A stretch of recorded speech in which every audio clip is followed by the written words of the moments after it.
Martha Devereux had been searching for her 14-year-old son for 3 days. When she found him, the town's most powerful man was no longer breathing. Welcome to Secret Stories, where we uncover the hidden truths behind extraordinary moments in history. This is the story of a mother's desperate search, a town's dark secret, and one night that changed everything. What you're about to hear is based on real events from 1880s Wyoming, though some elements have been dramatized for storytelling purposes. This is the story of Martha Devereux, the woman they came to call Axe Martha. The Wyoming Territory in 1883 was not a place for the weak. Winter winds cut through the high plains like knives, and survival demanded strength that most people never knew they had. Martha Devereux knew that strength.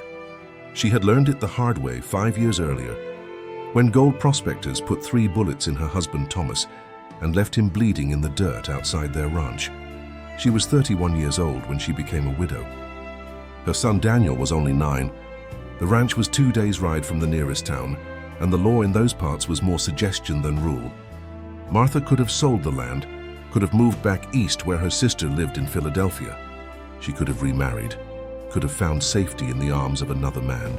But Martha Devereux was not built that way. She had promised Thomas she would keep the ranch, would raise their son on the land they had carved from the wilderness. So she stayed. She learned to shoot straighter than most men.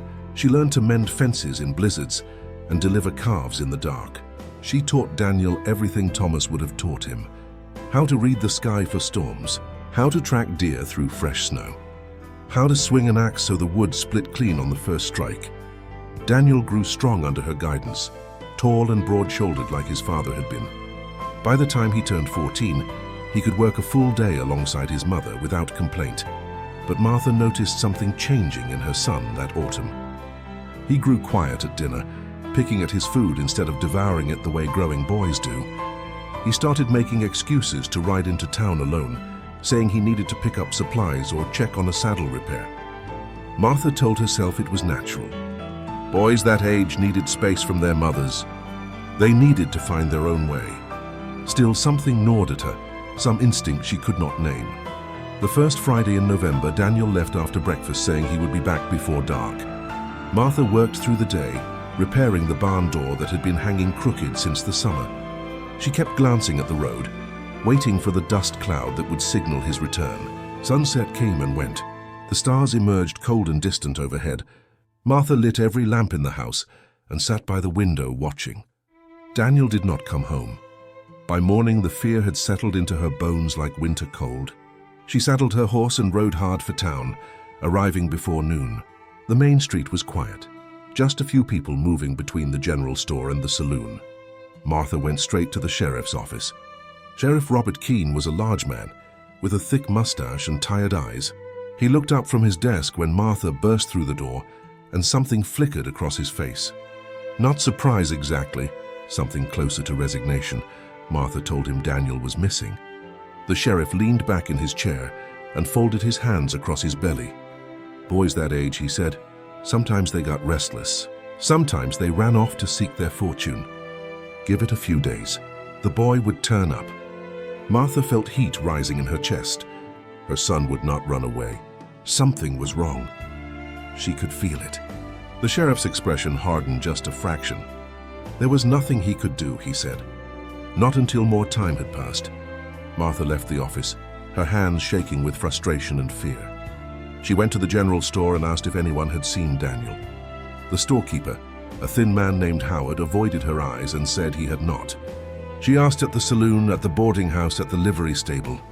Everywhere the same response, polite but distant. No one had seen anything. No one could help. By the time the sun began to set again, Martha realized something that made her blood run cold. They were lying. All of them. They knew something they were not telling her. She rode back to the ranch that night, but she did not sleep. She sat at the kitchen table with Thomas's old revolver in front of her, thinking. The town had never been friendly to her, not since Thomas died.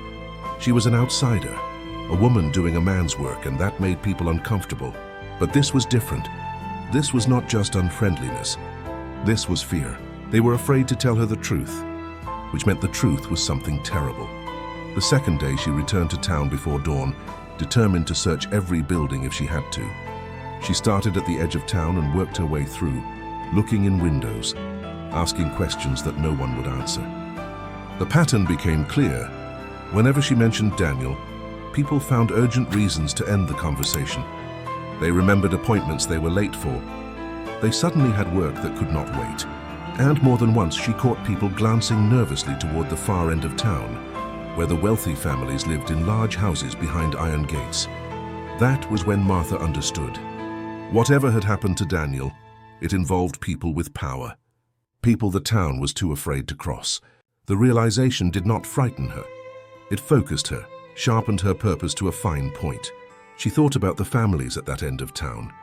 The mine owner, the banker, Judge William Crawford, who lived in the largest house of all, a 3-story mansion with white columns and manicured gardens. Judge Crawford was the most powerful man in the territory. He had been appointed by the governor himself, and his word was law in every sense that mattered. He was in his 50s, with silver hair and a commanding voice that could silence a courtroom with a single word. People spoke of him with respect that bordered on reverence. Martha had seen him only a few times, always from a distance. He had never acknowledged her existence. On the 3rd day, Martha made her decision. She would not wait for permission or help. She would find her son herself. She spent the morning preparing methodically, the way she approached every difficult task on the ranch. She sharpened her axe, the one she used for splitting firewood, until the edge gleamed like a mirror.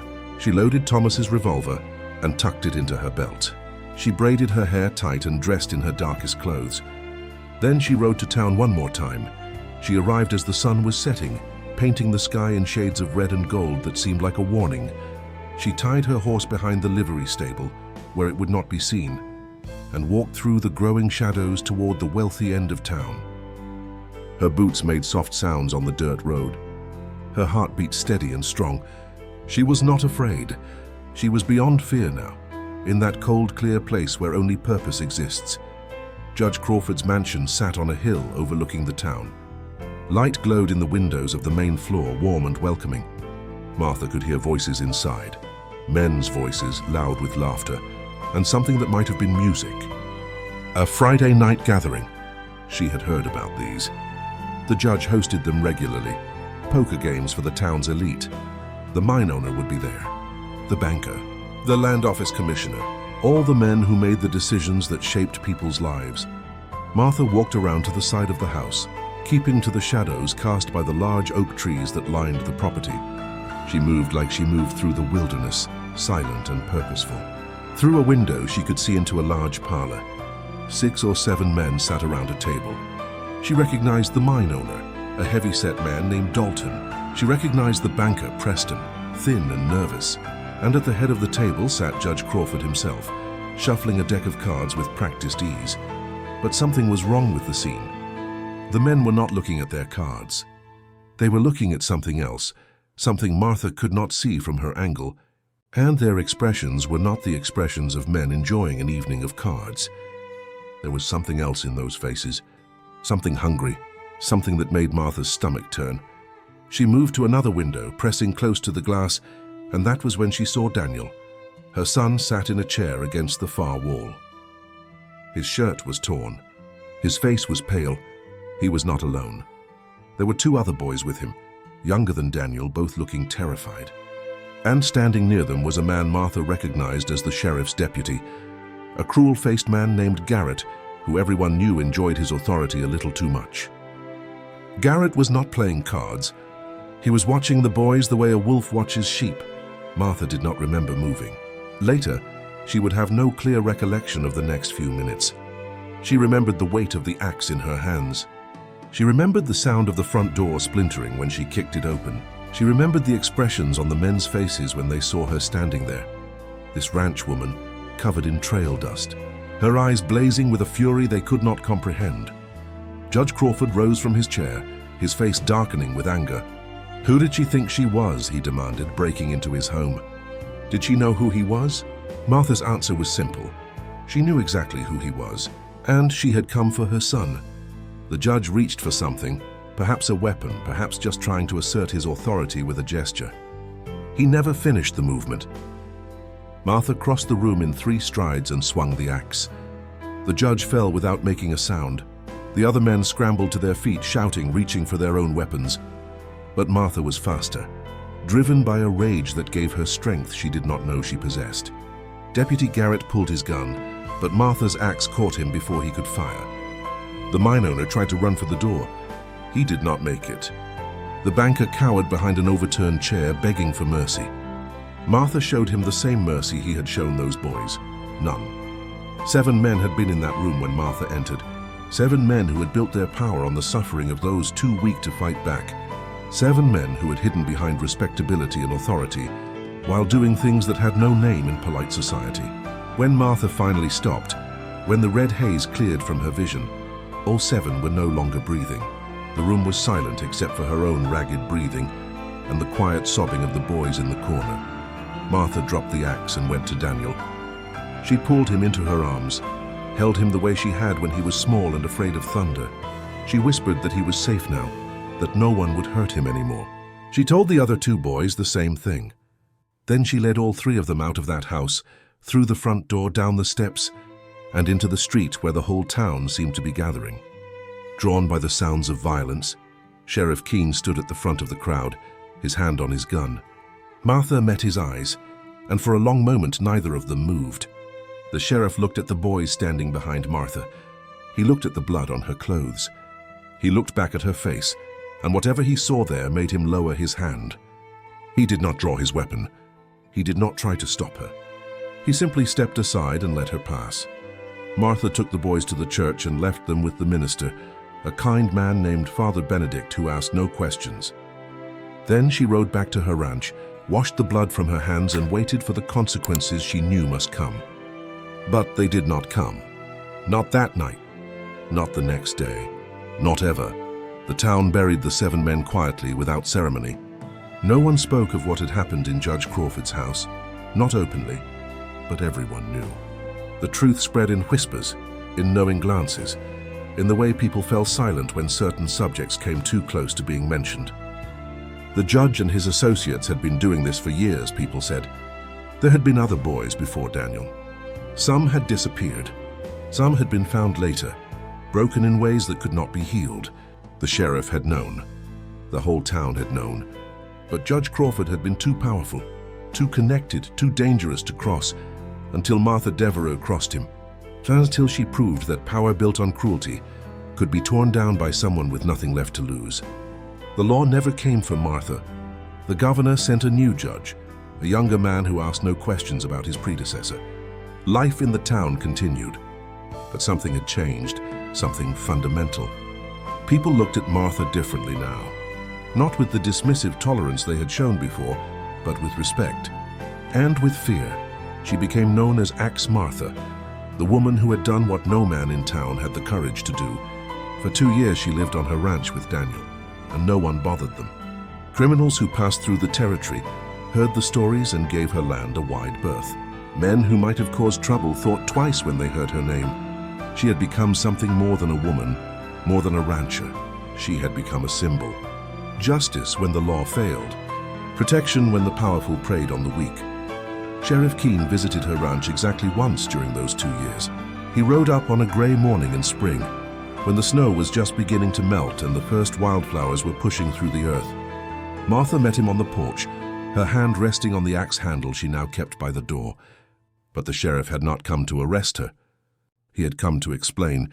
He told her things she had already guessed, that he had known about Judge Crawford's Friday gatherings, that he had suspected what was happening, but could never prove it, could never gather evidence that would stand against a man that powerful.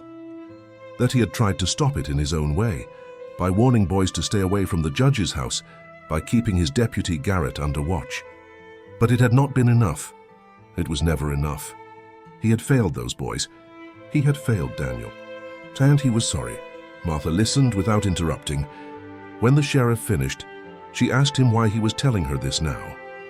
His answer was simple, because someone needed to know that his failure had haunted him every day since. Because someone needed to understand that not all the guilty wore their guilt openly. Some carried it quietly, in the middle of the night when sleep would not come, in the faces of the boys they had failed to protect. He was not asking for forgiveness. He was simply offering the truth. Martha told him she understood. She told him that what she had done that night was not justice, not really. Justice would have been the law working the way it was supposed to work. What she had done was survival. The survival of her son and those other boys. The survival of her own humanity, which would have died if she had done nothing. The sheriff nodded. He thanked her, though for what he did not say. Then he rode away and Martha never saw him again.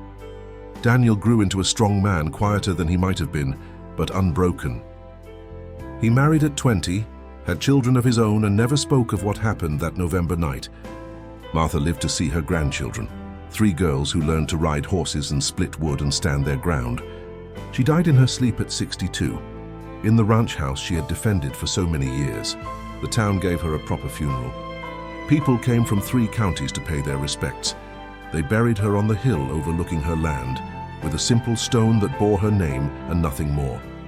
But everyone who stood at that graveside knew what the stone did not say. That Martha Devereux had been a force of nature in human form. That she had protected her child when the world failed him. That she had brought down the mighty when they forgot that power came with responsibility. That she had lived by her own code in a place where codes were all that kept civilization from crumbling into dust. The story of Axe Martha spread beyond Wyoming, carried by travelers and printed in newspapers that sensationalized it, stripped it of truth, turned it into legend. But those who had been there, those who had known her, they remembered the real woman, strong and uncompromising, fierce in her love, terrible in her anger, a mother who had done what mothers do when their children are threatened. She had protected them, whatever the cost. And in doing so, she had reminded everyone that true power does not come from position or wealth or authority. It comes from the willingness to stand up, when standing up means risking everything. It comes from the courage to act when everyone else chooses to look away. It comes from love that burns so bright it casts out all fear. That is the legacy of Martha Devereux. That is the lesson she left behind. And that is why, more than a century later, her story still matters. Because there are still people who prey on the weak. There are still those who hide behind respectability while doing monstrous things. And there are still mothers like Martha who will do whatever it takes to protect their children. The names change, the places change, but the truth remains the same. When the world fails to protect the innocent, sometimes justice comes not from the courthouse, but from the determined hands of those who refuse to let evil win. Martha Devereux was a ranch woman in 1880s Wyoming. She was a widow who learned to survive in a harsh land. She was a mother who loved her son more than her own life. And for one night, when it mattered most, she was exactly what the world needed her to be. She was unstoppable.